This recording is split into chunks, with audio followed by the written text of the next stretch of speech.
بسم اللہ الرحمن الرحیم۔ السلام علیکم پیارے دوستو، آج ہم آپ کو بتانے لگے ہیں کہ انسان اپنی خواہش پورے ہونے کی راہ میں خود حائل ہو جاتا ہے۔ ایک کہانی مثنوی شریف کی ہے۔ وہ کوئی چور تھا تو اس کے اندر کچھ پیسہ بنانے کی خواہش پیدا ہوئی، کیونکہ وہ اپنی محبوب بیوی کو کچھ دینا چاہتا تھا یا اپنی ذات کے لیے کچھ رکھنا چاہتا تھا۔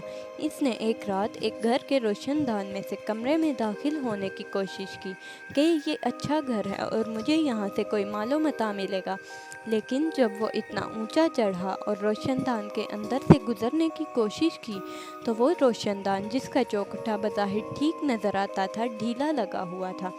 وہ چوکھٹے کے اندر کے فرش پر سر کے بل آ گرا اور اس کو سخت چوٹیں آئیں۔ چنانچہ اس نے وہ چوکھٹا اٹھایا اور قاضی کے پاس شکایت کے لیے لے گیا۔ اس نے کہا، جناب دیکھیں، میں چوری کرنے کے لیے وہاں گیا تھا۔ یہ کیسا نالائق مستری ہے جس نے ایسا چوکھٹا بنایا کہ یہ ٹوٹ گیا ہے اور کرچیاں کرچیاں ہو گئی ہیں، تو اس کو سزا تو ملنی چاہیے۔ قاضی نے کہا، یہ تو واقعی بڑی بات ہے۔ اس لکڑی بیچنے والے کو بلایا گیا۔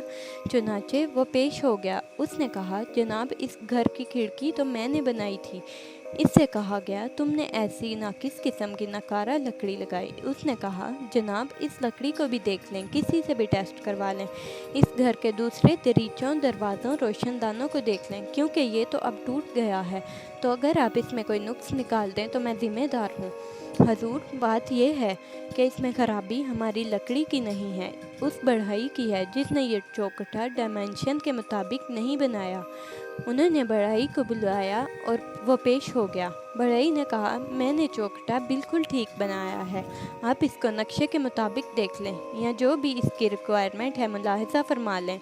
یہ میرا قصور نہیں ہے، آپ ماہرین کو بلوا لیں اور وہ بتا دیں گے کہ میرے چوکھٹے میں کوئی خرابی ہے یا نہیں۔ میں یقین سے کہتا ہوں یہ چوکھٹا بالکل ٹھیک ہے۔ معمار جس نے اس کو فٹ کیا تھا، یہ ساری کوتاہی اس کی ہے، اس نے اس میں خرابی پیدا کی، ورنہ میرا چوکھٹا تو بنا ہوا ٹھیک تھا۔ چنانچہ معمار کو بلوایا گیا۔ وہ عدالت میں پیش ہو گیا۔ قاضی نے کہا، اے نالائق آدمی، بہت اعلیٰ درجے کا چوکھٹا بنا ہوا ہے، ڈائمینشن اس کی درست ہے، تو نے کیوں اسے صحیح طور پر فٹ نہیں کیا؟ تو اب معمار پھنس گیا۔ اس نے سوچا، واقعی عدالت ٹھیک پوچھ رہی ہے، چوکھٹے میں اور دیوار میں فاصلہ تو ہے۔ اس نے کہا، حضور بات یہ ہے، مجھے اب یاد آیا، جب میں چوکھٹا لگا رہا تھا اور میں سیڑھی پر چڑھا ہوا تھا تو میں نے باہر سڑک پر دیکھا، اس وقت ایک نہایت خوبصورت عورت نہایت اعلیٰ درجے کا لباس پہنے بے حد رنگین لہنگا اور بے حد رنگین دوپٹہ اوڑھے جا رہی تھی۔ تو میری توجہ اس کی طرف ہو گئی۔ جب تک وہ سڑک پر چلتی رہی میں اس کو دیکھتا رہا اور میں پوری توجہ نہ دے سکا، اس چوکھٹے کو ٹھیک طرح سے نہ لگا سکا۔ عورت کو تلاش کرنے لگے کہ کس نے اس دن ایسا لہنگا پہنا تھا۔ جب اس کو تلاش کر لیا تو اسے عدالت میں پیش کیا گیا۔ پوچھا گیا، تم یہاں سے گزری تھی؟ اس نے کہا، ہاں میں گزری تھی۔ پھر پوچھا گیا، تم نے ایسا لہنگا، ایسا غرارہ پہنا ہوا تھا، تم نے کیوں پہنا تھا؟ اس نے کہا، حضور بات یہ ہے کہ میرے خاوند نے مجھ سے کہا تھا کہ یہ تم کیا پھیکے سے کلرز پہنتی ہو، یہ کچھ اچھے نہیں لگتے، تمہارے رخ زیبا کے اوپر یہ کپڑے سجتے نہیں ہیں، بہت اعلیٰ قسم کے شوخ کپڑے پہنو۔ میں نے کہا، میرے پاس تو ہیں نہیں۔ اس نے کہا، میں تمہارے کپڑے رنگ کے لا کر دیتا ہوں۔ چنانچہ وہ بازار سے رنگ لایا، اعلیٰ درجے کی محبت کو استعمال کر کے انہیں رنگا اور مجھے دیے۔ وہ کپڑے میں اس روز پہن کر جا رہی تھی۔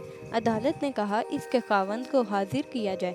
چنانچہ وہ اس کے خاوند کو پکڑ کر لے آئے، عدالت کے سامنے پیش کر دیا۔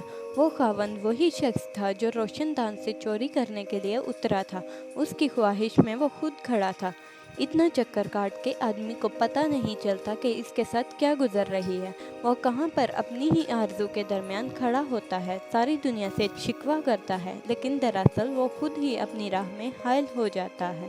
پیارے دوستو، اگر آپ کو ہماری یہ ویڈیو پسند آئی تو ہمارے چینل کو سبسکرائب کریں اور اس ویڈیو کو زیادہ سے زیادہ شیئر کریں۔